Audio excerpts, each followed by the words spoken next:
Ben ritrovati con l'informazione flash di New Sicilia. Durante la presentazione del libro L'angelo degli ultimi alla missione Speranza e Carità di Palermo, il presidente della regione siciliana Renato Schifani ha dichiarato che il testo sull'autonomia differenziata è stato notevolmente migliorato rispetto alla prima bozza, in quanto si è dato più spazio al Parlamento e si è cancellato qualsiasi riferimento alla spesa storica.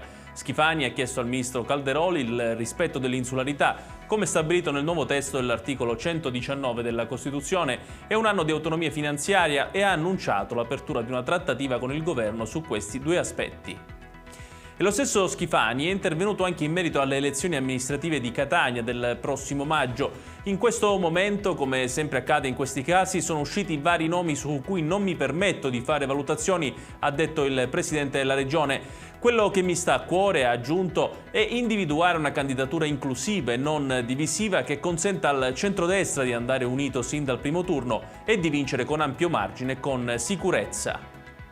Passiamo allo sport e in particolare al calcio, con il Palermo che, sceso in campo nel pomeriggio, non è andato oltre l'1-1 a Bolzano contro il Sud Tirol. Secondo pareggio consecutivo per il rosanero dopo quello di sabato scorso contro il Frosinone al Barbera. La partita al Druso è stata equilibrata, i padroni di casa sono passati in vantaggio con un bel gol di Sissé nei primi minuti, ma nella ripresa i ragazzi di Corini hanno subito trovato il pareggio grazie al colpo di testa del neoentrato Soleri.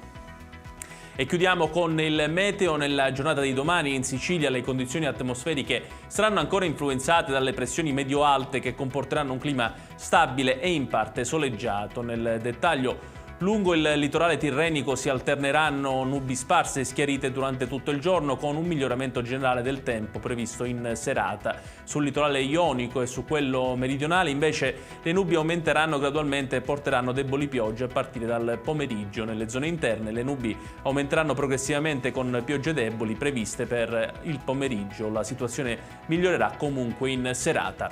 Le temperature si manterranno stabili.